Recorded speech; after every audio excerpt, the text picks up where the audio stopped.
Hello and welcome to SPMIS Academy. Today we'll analyze important newspaper articles of 9th September 2025.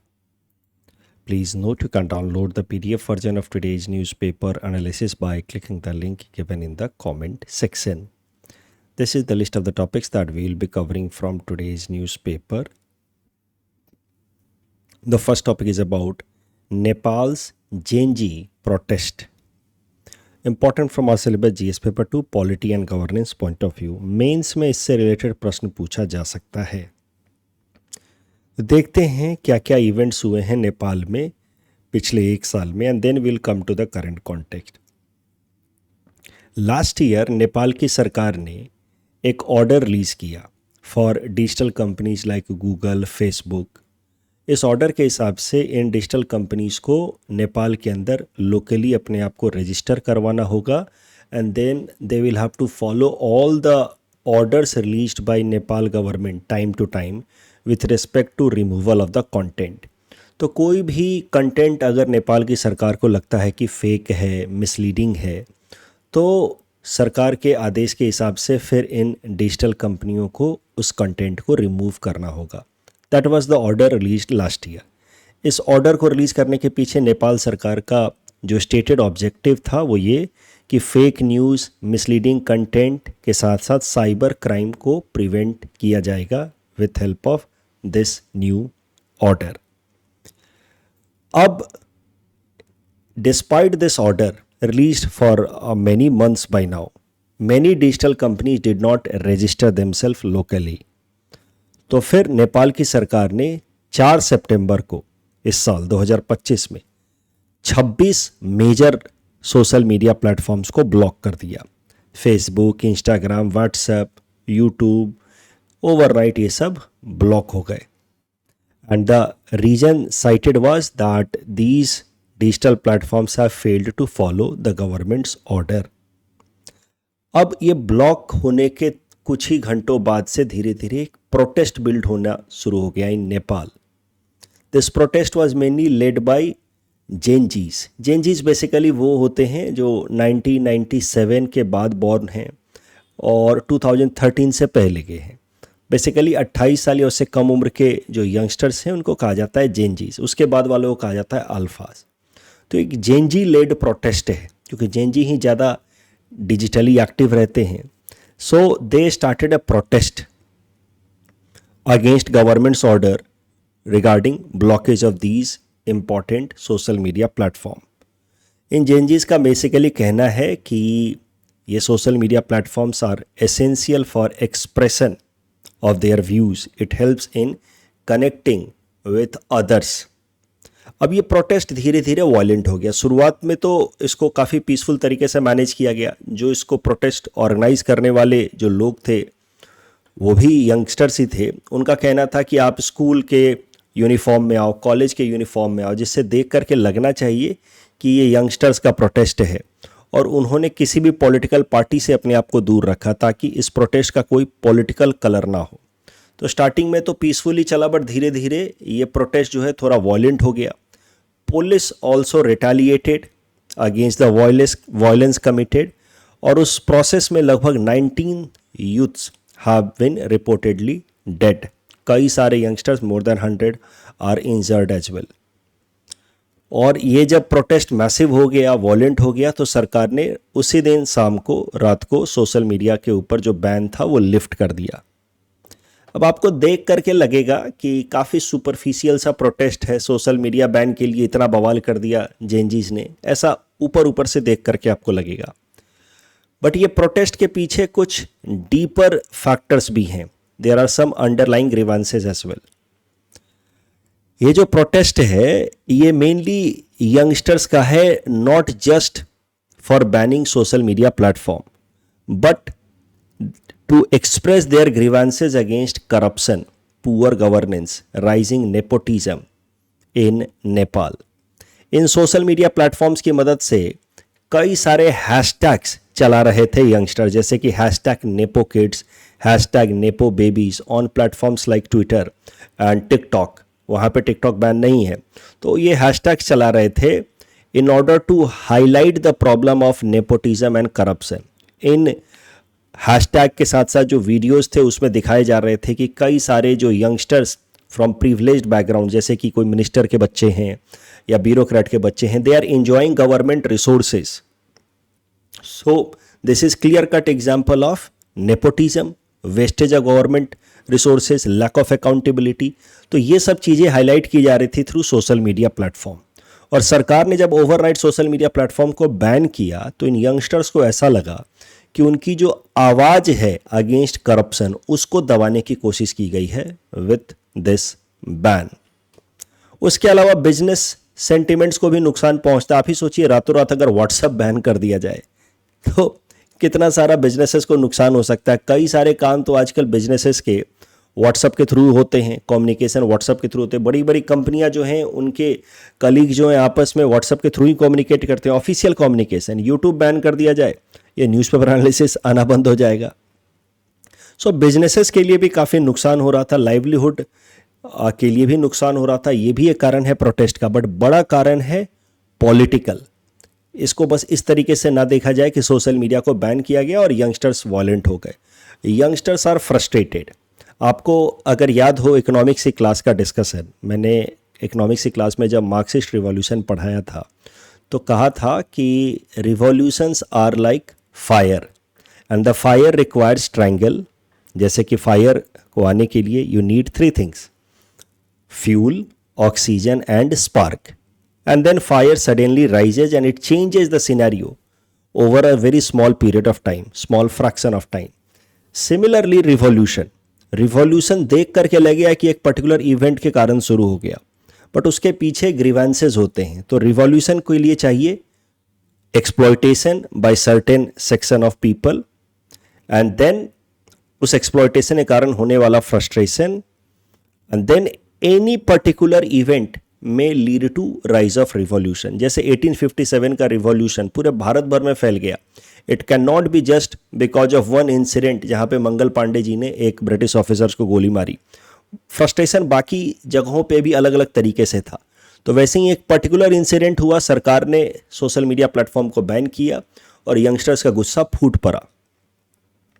अब इससे बाकी देश क्या लेसन ले सकते हैं? Policy lessons for other countries including India. पहला लेसन ये है कि जो भी टेक प्लेटफॉर्म से हैं उनका अगर रेगुलेशन करना है, उन पर रिस्ट्रिक्शन कुछ लगाना है तो एक ट्रांसपेरेंट तरीके से, रूल बेस्ड तरीके से उनके ऊपर रिस्ट्रिक्शन या बैन लगाने के पीछे कोई हिडन एजेंडा नहीं होना चाहिए कि इनकी आवाज़ को दबा दें. क्योंकि सोशल मीडिया प्लेटफॉर्म को अगर आप दबाने की कोशिश करेंगे, कोई भी सरकार दुनिया की, with the hidden agenda of suppressing the voice of youngsters, then it will erupt like a volcano the way it has happened in Nepal. उसके अलावा सरकारों को अब ज़्यादा विजिलेंट होने की ज़रूरत है to address the youth aspirations, especially the problem of joblessness. क्योंकि now youth are connected, they can mobilise easily and overnight they can bring massive revolution. पहले रिवॉल्यूशन बिल्ड करने के लिए वक्त लगता था. जयप्रकाश नारायण जी ने संपूर्ण क्रांति मूवमेंट लॉन्च किया तो उसमें महीनों लगे लोगों को मोबिलाइज करने में. महात्मा गांधी को तो सालों लगे लोगों को मोबिलाइज करने में. लेकिन आज के टाइम में चूंकि यूथ कनेक्टेड है, the movement can erupt overnight. So the government institutions first of all need to be ready, prepared to deal with such overnight violent protest. Plus the government also needs to be very proactive regarding fulfillment of aspirations of the youngsters. Otherwise any time such movements can start. And most importantly, आज के time में political legitimacy का importance और भी बढ़ गया है. What is legitimacy या political legitimacy? Political legitimacy simply means acceptance by the people that those who are in power, those who are running the government have right to rule. जैसे Britishers भी अपने आप को सरकार कहते थे, British government, but they were not having legitimacy. लोगों का भरोसा उनमें नहीं था. लोगों को नहीं लगता था कि they have grabbed power through right means. और यही कारण है कि Mahatma Gandhi was successful in mobilising people of our country against British rule. आप पावर में हैं, आप सरकार चला रहे हैं, लेकिन अगर जनता का भरोसा आप में नहीं है तो कहा जाएगा कि you are lacking political legitimacy. तो पॉलिटिकल लेजिटिमेसी हमेशा ही चाहिए होती है अगर आपको सरकार को अच्छे से चलाना है और देश में लॉ एंड ऑर्डर मेंटेन करना है. तो और ब्रिटिशर्स के टाइम में भी Britishers lacked political legitimacy, that is why there was protest. But आज के टाइम में तो मैं ये कह रहा हूं कि political legitimacy has always been a mandatory requirement for any government to run the law and order of the country in peaceful manner. वो तो हमेशा से ही चाहिए होता, otherwise people will protest. But आज के टाइम में पॉलिटिकल लेजिटिमेसी का इंपॉर्टेंस और भी बढ़ गया है। सरकारों को ट्रांसपेरेंट होना होगा, आंसरेबल होना होगा, अकाउंटेबल होना होगा।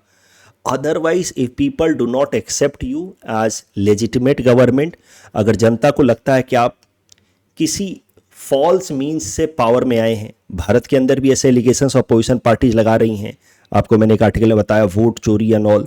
तो अब इलेक्शन कमीशन ऑफ इंडिया की जिम्मेदारी है कि इस तरीके के जो भी सस्पिशन है उसको क्लियर करे, क्योंकि इट हैम्पर्स लेजिटिमेसी। तो उस लेजिटिमेसी पे अगर क्वेश्चन उठाना तो it might lead to protest. तो उस मैसिव प्रोटेस्ट को बिल्ड ना होने देने के लिए जरूरी है कि पूरी ट्रांसपेरेंसी रखे और इलेक्शन कमीशन ऑफ इंडिया ज़्यादा रिस्पॉन्सिबल तरीके से ये जितने भी क्वेश्चंस राइज हो रहे हैं उनको आंसर करे। So the point is the importance of political legitimacy was always there in order to run the government, but this significance of political legitimacy is more in the age of social media. This is the learning for every government in the world from this Nepal's Gen Z protest. इस topic के ऊपर mains में आपसे ऐसा प्रश्न पूछा जा सकता है कि जेन जी जो प्रोटेस्ट हुआ, it was not just a social media ban protest, but इसके पीछे कहीं ना कहीं अंडरलाइंग अदर फैक्टर्स भी थे, मेनली गवर्नमेंट फेलियर के फैक्टर्स थे। उससे दुनिया की बाकी सरकारें इंक्लूडिंग इंडियन गवर्नमेंट क्या लर्न कर सकती हैं। तो वही बातें हैं जो हमने डिस्कस की हैं, उसको आप आराम से आंसर में फ्रेम कर सकते हैं। Next topic is about great Indian bustard and environmental impact assessment of a phosphate project, important from our syllabus GS paper 3 environment point of view. Great Indian bustard bird के बारे में जानते हैं। ये क्रिटिकली इंडेंजर्ड स्पीसीज है as per IUCN red data list. इसके 150 से भी कम संख्या बची हुई है इन बर्ड्स की in the wild. Great Indian birds की बात की जाए तो they are heaviest flying birds in India. They are mostly found in states of Rajasthan and Gujarat. Small population could be found in Maharashtra, Karnataka, Andhra Pradesh. कुछ great Indian bustard Pakistan side में भी पाए जाते हैं। तो बेसिकली भारत पाकिस्तान वाला जो राजस्थान पंजाब वाला बॉर्डर है उधर ये होते हैं, राजस्थान एंड गुजरात वाले बॉर्डर में होते हैं ग्रेट इंडियन बस्टर्ड। भारत में इनकी वाइबल पॉपुलेशन राजस्थान और गुजरात में, थोड़े बहुत महाराष्ट्र कर्नाटका में भी देखने को मिल सकते हैं। This great Indian bustard is also state bird of Rajasthan, और राजस्थान में इसको गोदावन नाम से बुलाया जाता है। Great Indian bustard bird prefers to live on flat landscape, ताकि इसको दूर दूर तक दिखाई दे बिना किसी विजुअल ऑब्स्ट्रक्शन के। आराम से दूर दूर तक इसको देखना पसंद है, इसलिए फ्लैट लैंडस्केप में रहना पसंद करता है। It has been listed in schedule 1 of wildlife protection act, मतलब हाईएस्ट लेवल ऑफ प्रोटेक्शन मिला हुआ है against hunting. Great Indian bustards are opportunistic eaters, मतलब जो मिले वो खा लेते हैं, ऐसा कोई इनका स्पेसिफिक एक्सपेक्टेशन नहीं है। सो सीजनल अवेलेबिलिटी ऑफ फूड्स जो भी रहती है दे ईट दैट। अब न्यूज़ ये है कि राजस्थान के जैसलमेर डिस्ट्रिक्ट में फॉस्फेट माइनिंग एक प्रोजेक्ट लाई जा रही थी। फॉस्फेट को एक्सट्रैक्ट करने के लिए एक माइनिंग प्रोजेक्ट लाई जा रही है। फॉस्फेट की मदद से फॉस्फेट बेस्ड फर्टिलाइजर्स बनते हैं। आपको पता है कि फर्टिलाइजर्स में मेनली 3 चीज़ें तो होती है, नाइट्रोजन, फास्फोरस एंड पोटेशियम।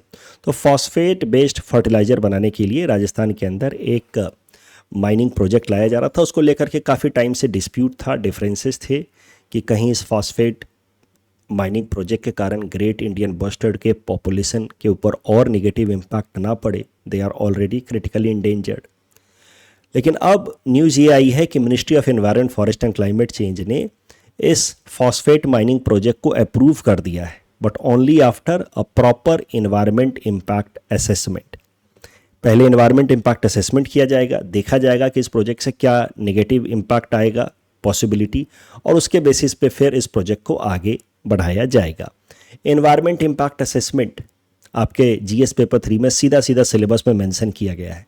इसका सरल सा मकसद होता है इस असेसमेंट के थ्रू जानने की कोशिश की जाती है कि कोई भी डेवलपमेंटल प्रोजेक्ट जैसे माइनिंग प्रोजेक्ट या इंफ्रास्ट्रक्चर डेवलपमेंट प्रोजेक्ट का लोकल इकोसिस्टम पे क्या नेगेटिव असर पड़ेगा। तो अगर मान लीजिए कि प्रोजेक्ट इम्प्लीमेंट नहीं किया जाता है तो एनवायरनमेंट विल या ecosystem will continue the way it is. अगर बिना किसी इन्वायरमेंट इम्पैक्ट असेसमेंट के उस प्रोजेक्ट को इम्प्लीमेंट किया जाता है, रोड बनाया गया या माइनिंग की गई, तो there will be greater damage और इन्वायरमेंट के ऊपर ऐसा नुकसान पहुंचेगा, इन्वायरमेंट की कई सारी चीज़ों को नुकसान पहुंचेगा, लोकल फ्लोरा एंड फौना को नुकसान पहुंचेगा। इन्वायरमेंट इम्पैक्ट असेसमेंट करके मेन लक्ष्य ये होता है कि हम पहले ही अंदाज़ा लगा ले कि इस प्रोजेक्ट के कारण इन्वायरमेंट एंड इकोसिस्टम के ऊपर क्या नेगेटिव असर हो सकता है और उस नेगेटिव इम्पैक्ट को जितना हो सके उतना मिनिमाइज़ करने की कोशिश करें। उससे फ़ायदा क्या होता है कि कुछ ना कुछ तो नेगेटिव इम्पैक्ट आएगा ही इन्वायरमेंट के ऊपर when we are coming up with some developmental project, but that negative impact will be minimised. तो this is the diagram which must be made if a question comes on environment impact assessment. अगर आप जंगल में बिल्कुल road ना बनाए, dam ना बनाए, तब तो जंगल जैसा है वैसा रहेगा। आप बिना किसी प्लानिंग के बना देंगे तो बहुत नुकसान हो जाएगा, लेकिन प्रॉपर इन्वायरमेंट इम्पैक्ट असेसमेंट करके बनाएंगे तो कम होगा। तो अब इन्वायरमेंट इम्पैक्ट असेसमेंट किया जाएगा जैसलमेर डिस्ट्रिक्ट में कि इस माइनिंग प्रोजेक्ट का क्या असर पड़ेगा, और उसके बाद फैसला लिया जाएगा कि इस प्रोजेक्ट को इम्प्लीमेंट करना है कि नहीं, और करना है तो कैसे करना है ताकि इसका डैमेजेस कम से कम हो। तो एनवायरमेंट इम्पैक्ट असेसमेंट में टेक्निकल एनालिसिस की जाती है, लोगों का ओपिनियन भी लिया जाता है, उसके बेसिस पे फिर फैसला किया जाता है कि इस प्रोजेक्ट को इम्प्लीमेंट करना है या नहीं, करना है तो कैसे करना है। तो ये जो phosphate mining in Jaisalmer district of Rajasthan वाला जो डिसीजन है ministry of environment, forest and climate change का कि यहाँ पे EIA किया जाएगा और उसके बाद फैसला लिया जाएगा, it is a very good example of balancing developmental project with the goal of biodiversity conservation. तो इन्वायरमेंट इम्पैक्ट असेसमेंट हमेशा ही तब किया जाता है जब हमें अपनी इकोनॉमिक नीड्स को इन्वायरमेंटल नीड्स के साथ बैलेंस करना हो। एक मिडिल ग्राउंड का एक तरीका है, या सस्टेनेबल डेवलपमेंट को अचीव करने का एक तरीका है कि हम इन्वायरमेंट इम्पैक्ट असेसमेंट करके किसी भी डेवलपमेंटल प्रोजेक्ट को इम्प्लीमेंट करें। सो इट इज़, जैसे इन्वायरमेंट इम्पैक्ट असेसमेंट पे अगर मेंस में प्रश्न आए तो आप लिख सकते हैं कि it is a major tool to attain the goal of sustainable development. It is a major tool to attain या strike middle path between developmental goals and biodiversity conservation. इस टॉपिक डिस्कशन के बेसिस पे prelims practice question है, please attempt this question and submit the answer in the comment section. Next topic is about immigration and foreigners exemption order 2025। ये article या ये development को समझने से पहले let us quickly revise 3 important issues, because this topic is going to be mostly important from our syllabus GS paper 5 Assam issues point of view. GS paper 2 Indian polity related भी हो सकता है, बट ज़्यादा importance होगा इसका GS paper 5 से। तो इसको देखने से पहले थोड़ा सा क्विकली एक बार रिवाइज कर लेते हैं Assam accord, NRC issue and citizenship amendment act. देखिए, असम के अंदर 1970s ऑनवर्ड्स जो लोकल पॉपुलेशन थी उसके अंदर एक सेंस ऑफ अनरेस्ट आने लगा because of increased immigration, illegal immigration from Bangladesh, क्योंकि बांग्लादेश लिबरेशन वॉर लड़ा गया 1971 में। उसके बाद से कई सारे जो ईस्ट पाकिस्तान के लोग हैं they crossed the border and entered into border states of India like West Bengal and Assam in illegal manner in order to prevent any kind of persecution in East Pakistan, जो बाद में बांग्लादेश बन गया। और उस कारण से कई सारे लोग जो हैं वहाँ से भारत में आ गए, मेनली असम जैसे स्टेट में, वेस्ट बंगाल जैसे स्टेट में। तो 1970s में धीरे धीरे असम के जो लोकल रेजिडेंट्स हैं, भारत के सिटीजन्स लिविंग इन असम, उनके मन में एक सेंस ऑफ फ्रस्ट्रेशन आने लगा।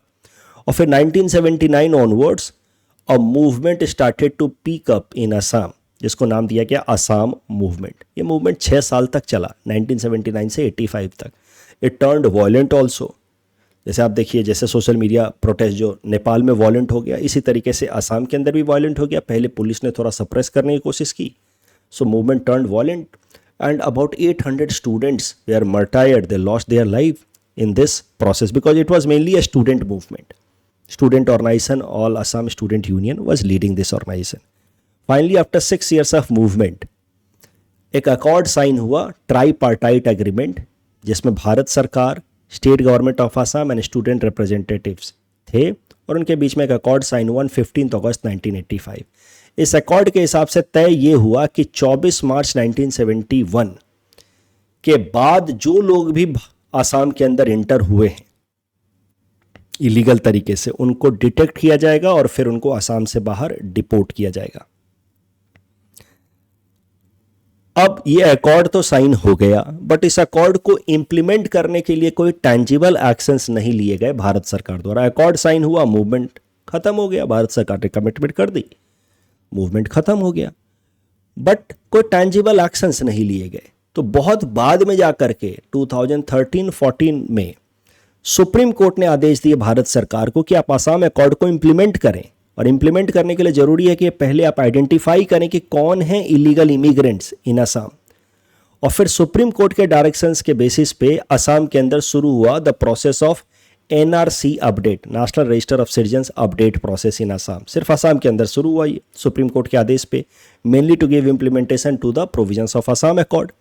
इस एनआरसी अपडेट प्रोसेस में लगभग 4 साल लगे, 2019 तक एनआरसी अपडेट हुआ, और इसमें पता चला कि इसके हिसाब से, एनआरसी अपडेट के हिसाब से, कि असम के अंदर टोटल 3.29 करोड़ लोग रह रहे हैं, यानी 3 करोड़ 29 लाख लोग रह रहे हैं, जिसमें से 3.1 crore are legitimate citizens, while 19 lakh ऐसे लोग हैं जिनके सिटीजनशिप पे क्वेश्चन है, they might be the illegal immigrants. अब इन 19 लाख लोगों को फॉरेनर ट्रिब्यूनल्स के सामने रखा जाएगा, और ये फॉरेनर ट्रिब्यूनल्स फिर फैसला करेंगे कि ये सिटीजन्स हैं या फॉरेनर्स हैं। तो इसी कारण से असम के अंदर 100 से भी ज़्यादा फॉरेनर ट्रिब्यूनल्स काम कर रहे हैं। तो ये 19 लाख लोगों के सिटीजनशिप के ऊपर क्वेश्चन है। अब फिर 2019 के ही दिसंबर महीने में एक कानून लेकर के आई भारत सरकार, सिटीजनशिप अमेंडमेंट एक्ट, जिसकी मदद से सिटीजनशिप एक्ट ऑफ 1955 को अमेंड किया गया। इसमें वैसे तो और भी कई सारे प्रोविजन थे, लेकिन एक प्रोविजन था कि पाकिस्तान, अफगानिस्तान और बांग्लादेश से आए हुए जो माइनॉरिटीज़ हैं वहाँ के, बेसिकली वहाँ के Hindu, Sikh, Buddhist, Christian, Parsis, जो वहाँ से रिलीजियस परसिक्यूशन के कारण भारत में आए हैं और भारत में वो 31 दिसंबर 2014 से पहले इंटर हुए हैं, उनको भारत की सिटीजनशिप दी जाएगी। तो इस कारण से सीएए जो कानून लाया गया उसके खिलाफ प्रोटेस्ट शुरू हो गया फिर से असम में। 2019 के दिसंबर महीने में मैसिव प्रोटेस्ट हुआ था असम में। क्यों? क्योंकि कई सारे जो असम के लोग हैं इनको लगा कि ये जो सीएए कानून लाया गया है, it might reverse the objective या it might defeat the objective of NRC update.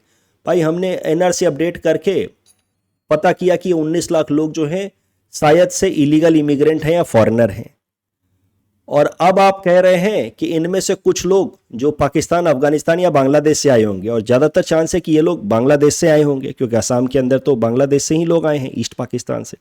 तो पाकिस्तान, अफगानिस्तान, बांग्लादेश से जो लोग आए हैं, अगर वो माइनॉरिटीज़ हैं और वहाँ से रिलीजियस प्रोसिक्यूशन के कारण आए तो उनको भारत की सिटीजनशिप दी जाएगी। तो इनमें से कई सारे लोगों को भारत की सिटीजनशिप मिल जाएगी, and now they will be allowed to stay in Assam. तो the purpose of Assam movement, उसके बाद असम अकॉर्ड और उसके कारण जो एनआरसी अपडेट लाया गया, that seem to be defeated. इस कारण से प्रोटेस्ट हुआ, बट भारत सरकार ने समझाया कि India being a democratic country, though we are not signatory of international refugee convention, जहाँ पे किसी भी देश के ऊपर बाइंडिंग कमिटमेंट होती है कि अगर उसके देश में कोई दूसरे देश से लोग आते हैं जो अपने देश में रिलीजियस परसिक्यूशन या किसी और थ्रेट के कारण आपके देश में आए हैं, तो आप उनको वापस उनके देश नहीं भेज सकते। इसको कहा जाता है नॉन रिफॉल्वमेंट पॉलिसी। इसी के ऊपर पूरी फिल्म बनी है डंकी, जिसमें शाहरुख खान और बाकी दोस्त चले जाते हैं, इंग्लैंड चले जाते हैं। England, UK is signatory of refugee convention. तो वहाँ पे बस उनको ये साबित करना था कि उनको अपने देश में खतरा है, अपने जान के ऊपर खतरा है, for any reason, caste based, community based, religion based खतरा है, और वो साबित कर देते तो उनको वहाँ पे यूके में रहने दिया जाता और बाद में सिटीजनशिप भी मिल जाती। बस शाहरुख खान ने कहा कि नहीं, मुझे मेरे देश में कोई खतरा नहीं है, मैं बस यहाँ इकोनॉमिक अपॉर्चुनिटीज़ को सीख करने के लिए आए, इसीलिए शाहरुख खान को डिपोर्ट कर दिया गया, बाकी लोग वहाँ रह गए। यही था डंकी में। अब मुद्दा ये है कि यूके की तरह भारत सिग्नेटरी नहीं है रेफ्यूजी कन्वेंशन का, सो हमारे ऊपर कोई कमिटमेंट नहीं है, but we are a democratic country, Bharat सरकार ने समझाया 2019 में। इसीलिए जो पाकिस्तान, अफगानिस्तान, बांग्लादेश से आए हुए जो लोग हैं, जो रिलीजियस परसिक्यूशन के कारण आए हैं, उनको भारत में सिटीजनशिप दी जानी चाहिए। प्रोटेस्ट काफ़ी लंबे समय तक चला, फ्रस्ट्रेशन आज भी है लोगों के मन में, भारत सरकार ने अपने तरफ से समझाया, लेकिन लोगों के मन में फ्रस्ट्रेशन है। बट धीरे धीरे प्रोटेस्ट जो है वो वायलेंट से पीसफुल हो गया। पीसफुल तरीके से प्रोटेस्ट तो अभी भी चल ही रहा है काफ़ी जगहों पे। अब करंट न्यूज़ ये है कि in order to give implementation to citizenship amendment act of 2019, government has come up with immigration and foreigners order 2025। Ministry of home affairs ने ऑर्डर रिलीज किया है। तो देखिए, जब भी कोई कानून पास होता है तो उस कानून को इम्प्लीमेंट करने के लिए फिर कई सारे ऑर्डर्स, रूल्स, रेगुलेशंस पास किए जाते हैं बाय एग्जीक्यूटिव्स। कानून तो बनाते हैं लेजिस्लेचर, बट उनको इम्प्लीमेंट करने के लिए ऑर्डर्स रिलीज किए जाते हैं बाय एग्जीक्यूटिव्स। तो such orders are known as delegated legislation. अब ये ऑर्डर पास हुआ है 2025 में, in order to give implementation to citizenship amendment act of 2019। इस ऑर्डर में कुछ इंपॉर्टेंट प्रोविजंस हैं, जैसे older order which had become redundant उनको हटा दिया गया है, जैसे registration of foreigners order, immigration order of 2007, they have been replaced with this new order. इस ऑर्डर में बात की गई है कि जो भी इलीगल इमिग्रेंट्स हैं भारत के अंदर, उनको डिटेन किया जाए और फिर उनको देश से बाहर डिपोर्ट किया जाए, बट विथ सम एग्जेम्पशंस। कुछ इसमें एग्जेम्पशंस रहेंगे।